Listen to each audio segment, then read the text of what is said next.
Good evening, ladies and gentlemen. I am not a teacher and I am not a guide. I am basically a soldier, served for about 40 years in the Indian Army, out of which a substantial part was in the research and development wing of the Defence Forces. Post-retirement, I was given a challenge to manage a multi-super specialty hospital as the chief administrator. Having served them for about 3.5 years or so, I ventured into healthcare education. The topic for today is slightly different than what the charter has been given to me by the chairman of the panel.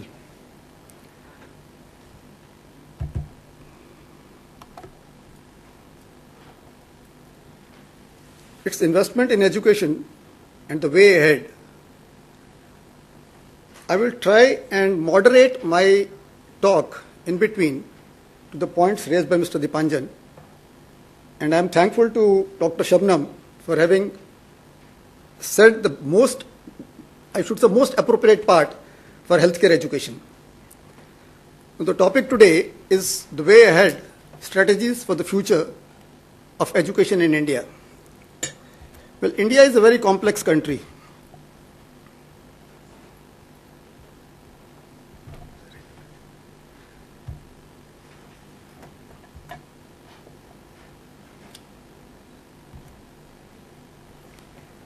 This can happen only in India.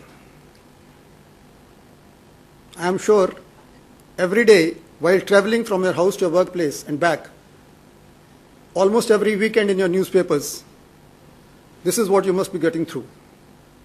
Not only this, the diversity of India lies in the fact that in the Forbes list of the richest people in the country, we have a very substantial number of people as billionaires. At the same time, we have the maximum number of poor people in the world in India.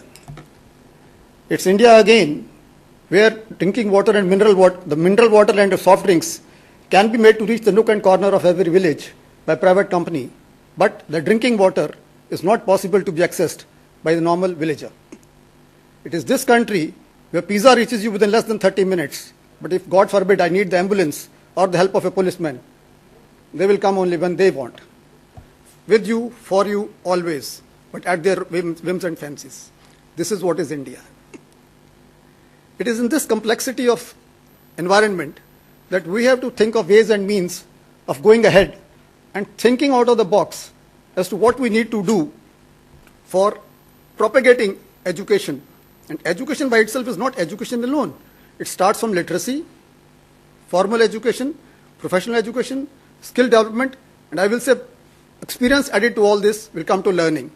So literacy, education, experience, learning. All this is generally talked of as education.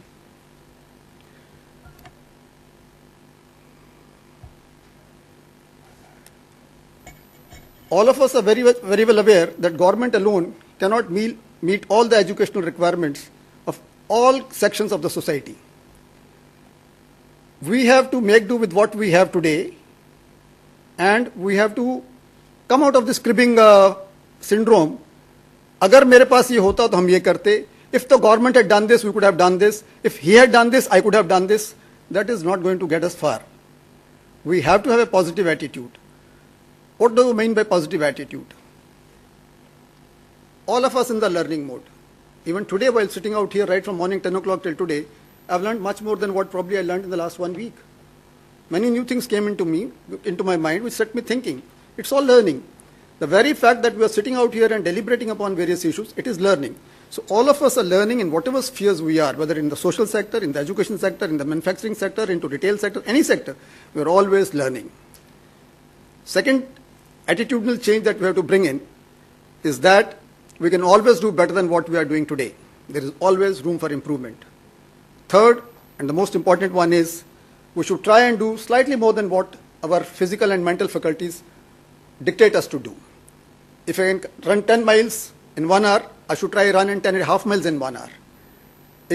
My child can study for 20 minutes after a strenuous session of, say, mathematics, probably he or she should be asked to study for 30 minutes after that session. If I can play a game of tennis for about 40 minutes, next day I should go and play for 45 minutes. What I am trying to say is that whatever little we do, we should always try to do slightly more than that in every sphere of our life. These fundamental issues in our attitudinal changes are going to carry us far as the nation is concerned. Now, investments include what?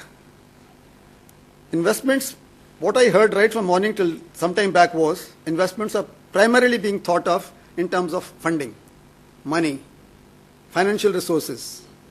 I feel that the very fact that we are sitting out here and deliberating, kind courtesy, Dipanjan and company, we are investing into education. The very fact that we are putting our thought process into discussions, we are investing into education. Then comes the most important part is implementation. Whatever we plan, we think and plan, implementing it into the diverse environment we have.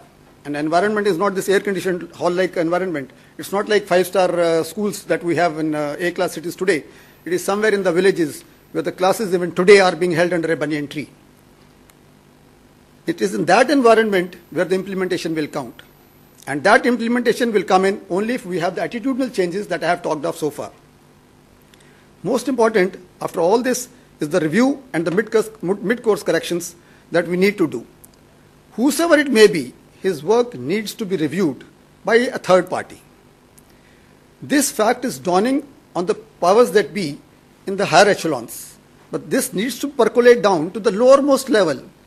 Even the person who is cleaning our institute needs to be reviewed. His work needs to be reviewed, and he has to be told what shortcomings have been found. If he or she is doing a good job, he should be patted on the back, and his work or her work should be acknowledged. Then source of funds can be from various sources. It could be from the government. It could be from various private organizations like trusts, your societies, NGOs, your religious bodies, and of course the corporate houses. I'm going to talk about corporate houses slightly at length subsequently. But what does education mean? If you just go through what is there on the board, you will have a fair idea of what education means. Education is not only getting degrees, education is making a better citizen out of a person. It is at the end of the day making a better citizenry which will give us a more vibrant and strong democracy. That's the end result of all education.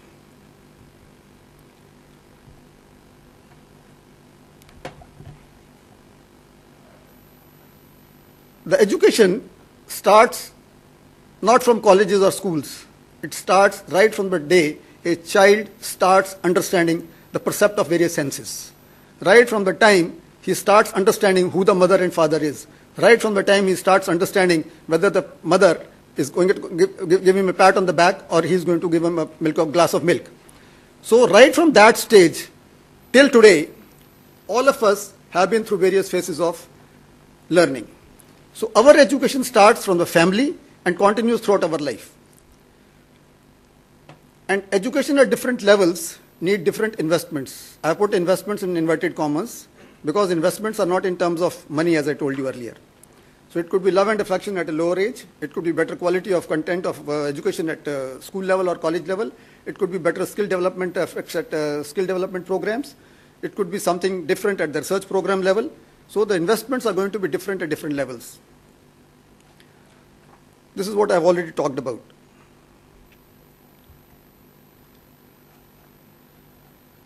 Now, how do we use the resources available to us?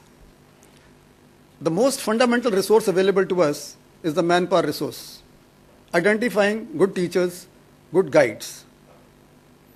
If I recall, in my school days, the type of teachers I had in my hostel, the type of hostel superintendent I had, the type of matrons I had, I don't find them in my grandchildren's or my children's schools at all. I don't know what is the reason. Maybe it's a societal change, or it's more of these people running after material benefits rather than looking after the welfare of the students under their care. So we have to identify these manpower pearls and we have to nurture them. We have to acknowledge their presence and acknowledge their